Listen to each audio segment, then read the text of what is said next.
a number of people have sent in questions, and this includes some institutional people here in Washington, but it's also a question that we've gotten from a number of LPAC members around the country, who say that while in fact there are obvious things that have to be done to remedy the current crisis, and many of these things are things that we are well on the way to doing, what they are asking you to comment on is what they perceive as a persistent problem. And one questioner in particular says, I talk to people all the time who now are opposed to derivatives trading, they are opposed to the deregulation craze, but the fact is that 10 or 15 years ago, those same people supported it as long as it was making money for them. I'm not sure, the questioner asks, if they've really experienced a shift in their understanding of the problem, or if they're just responding out of self-interest. My question is, does it make a difference? And if it does, how do we change the way people think? The answer is the same I just gave on the Parmenides question. There is a faculty in mankind to receive, and Shelley emphasized, to impart and receive. There's a capacity of man to impart and receive, which often in ordinary people far exceeds their insight into what is happening. But they sense it and they respond to it. It is as if it were a different, as if there was no ear to hear. Huh? They hear as if there were no ear to hear. And the mind functions that way. And when you have dealing with mass behavior, this is, in the case of movements in music, in art, these kinds of things correspond to mass behavior which affects the human being through an organ which cannot be identified by indexing sense perception. You think, in art, for example, you suspect and you feel what the reasons are why you react in a certain way to art, its performance. But you never, very rarely, unless you are attuned to thinking in that, you never really see that yourself. For example, the best psychoanalysts, and there used to be a few, will function that way. Huh? They'll function that way. They will act on what's called insight. As the term insight was used by Wolfgang Köhler, the student of Max Planck. Huh? That's the way it works. So you have two levels which are very important to understand. The function of art lies in this. Art, classical art, other kind of art is crap. Classical art, which has been perfected as classical artistic composition, as in classical music, or the great classical paintings, or some of the principles of architecture, which are both physically efficient and also have other functions, which are more subtle, but nonetheless real. This is where it lies.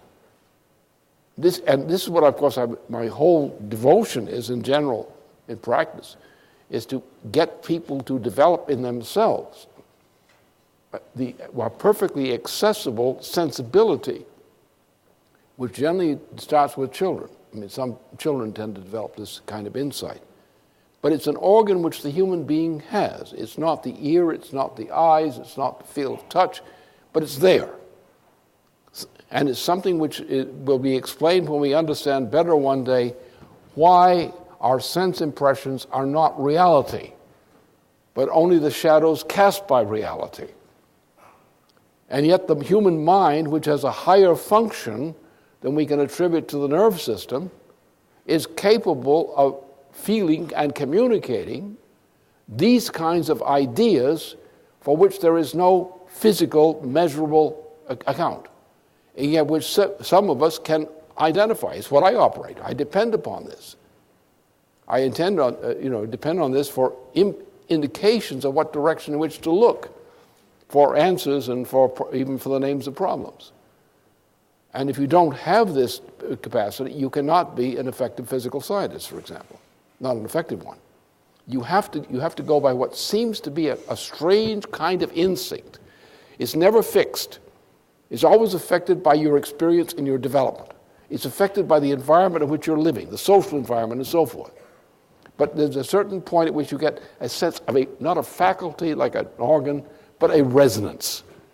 You sense a resonance. This is exactly what the greatest poets and the greatest composers have always understood, or the greatest painters. You talk about insight, and the term insight is used very crudely often. But insight is the most important aspect of human relations. The ability to, and I say the best psychoanalysts always have insight. Otherwise, they're no damn good anyway without it. Without insight, if they cannot smell what they cannot see or touch or hear, they're no damn good. Because the practice of psychoanalysis depends upon insight into what is otherwise inaccessible. And you then turn around to see if you can confirm that. Can you confirm it?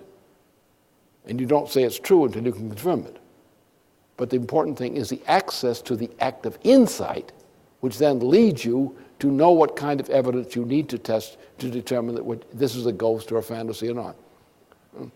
And that's the thing. And our young people, because we're stimulating them in this thing, in this way about these kinds of questions, especially because we're combining the musical education, classical drama in a significant degree, physical science, and in different aspects all at the same time. So that our recruits at LPAC are generally getting the cross-affection of these different kinds of experience, which transcend any particular kind of experience. The average person who doesn't understand science thinks that science is mathematics. The person who does understand science, who demonstrates that by being creative, demonstrates insight. And the function of experiment, of physical experiment, is to demonstrate that the insight is valid.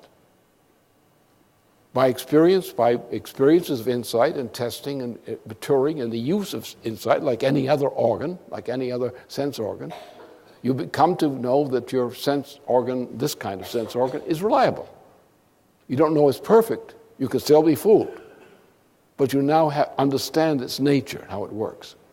And our young people, because we're giving them so much intensity of cross-fertilization of that type, they tend to be more sensible of this kind of problem. When they're going from a choral work, a musical rehearsal at one time, poetry and drama another time, physical science another time, and so forth. The tendency for evoking insight and the kinds of young people who are able to stay with our organization, except as a short fluke and like a flirtation or something, are people who have that tendency toward insight, which is associated with this kind of phenomenon. But this is general in society, and it's a factor which controls mass behavior, even when the people who are being controlled don't know what's happening to them. And it's exactly what Shelley describes in those last paragraphs of his In Defense of Poetry.